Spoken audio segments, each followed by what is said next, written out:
Alright then, fellas. So this time around, I'm gonna talk about the stock Visa. So the ticket symbol for Visa is just the letter V. So the point of this video is just pretty much me trying to evaluate if Visa is worth buying in the year 2025, and if I'm gonna buy a stock or individual stock, I'm gonna want to know if it's viable for the long term. So if I buy now, I will hold it for years to come. So I'm going to evaluate the pros and cons of owning this specific individual stock, and then open the conversation to a more broader sense, and pretty much ask anybody who's listening right now if they own stock, if they own this Visa stock, and how well has it performed on their portfolio. But anyways, on to pretty much the intro of this payment giant that we all use daily. But if we don't see who handles our processing payments, then we may not know who Visa is. So every single time we tap our card, or we use our card on the checkout, whether it be in person or online, there's a company that quietly works in the background to make that transaction happen, and this specific company is Visa.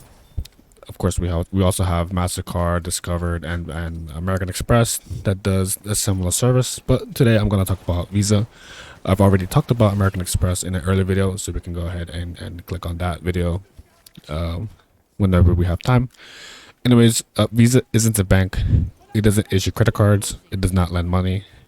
What it does do is that it runs one of the most powerful payment networks in the world. It makes money every single time there's a transaction that uses a Visa. That uses a Visa card, whether it be in person or online. And so, with billions of transactions moving through its system each year, Visa plays a key role in the global shift towards a cashless economy, and every transaction that it does, it gets a little kickback. So now on to the pros of why Visa appeals to long-term investors. So the first point is that it's a market leader in global payments. Visa is the top player in its space, with a network that reaches over 200 countries and processes hundreds of billions of transactions each year. It is a brand that people trust. It has a global presence that gives it a significant value over smaller corporations or smaller competitors. The second pro is that it has a highly profitable business model. Because Visa does not lend its money, it avoids risk that banks face. Instead, it earns revenue through transaction fees, and it does this incredibly efficiently. Its operating margins are consistently over 60%, which is outstanding for a company of its size. So, its main revenue is pretty much the transaction fees that it gets per card swipe with a Visa card.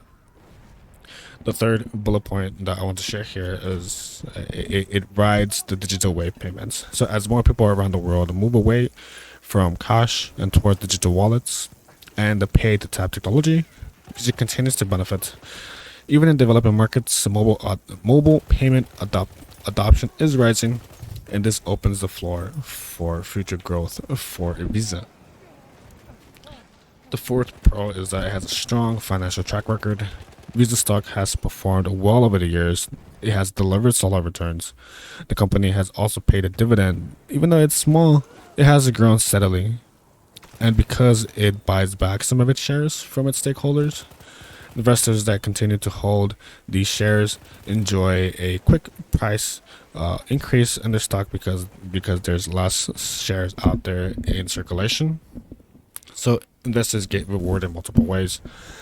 So the last pro that I want to share right now is it has a good resilience through tough times. Since Visa doesn't take any credit risk, it's generally more stable than traditional lenders during economic downturns. So that makes it more appealing for those who want an option, who want some cushion in a more volatile market.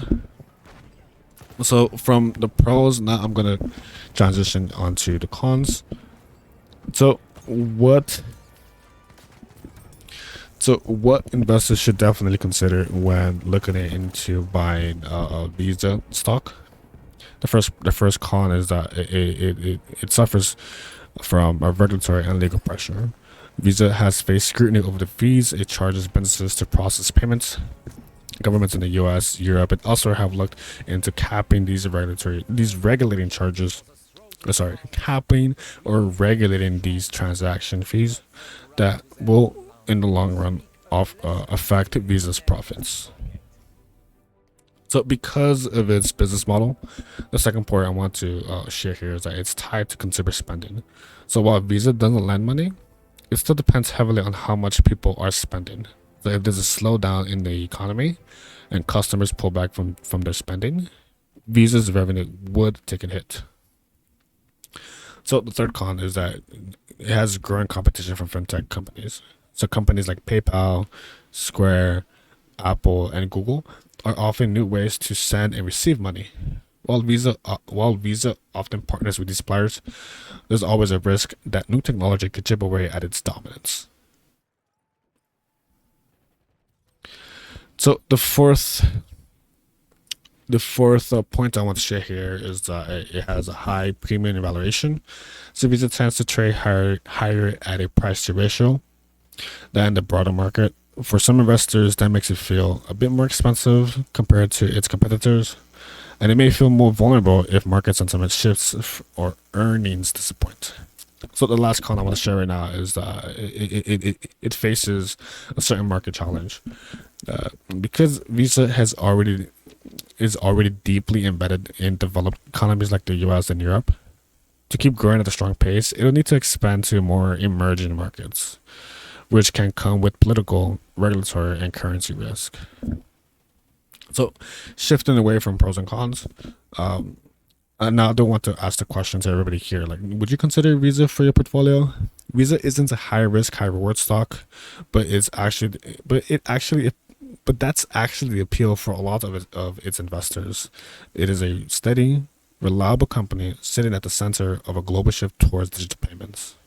It has a proven track record of strong returns and strong income from those transactional fees that it has over the billions and billions of transactions that it processes throughout the years. So if you're looking for a stock with strong fundamentals, international exposure, and a solid track record, then Visa might be worth considering for your portfolio.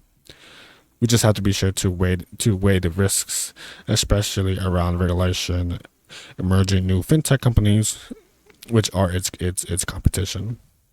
And of course, these ideas need to be considered before buying its stock.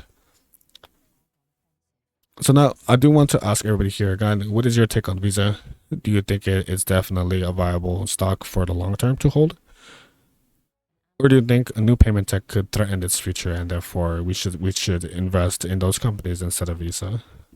Definitely let me know in the comments. And if you enjoyed this breakdown, don't forget to like the video and hit that subscribe button. I know I'm a pretty small YouTube channel, so I'm hoping to appeal to those investors, and of course I hope the gaming in the background appeals to those who are investors and were gamers back in the day. So I hope to hear from you guys later. Definitely let me know if you guys want me to cover a certain stock in the future.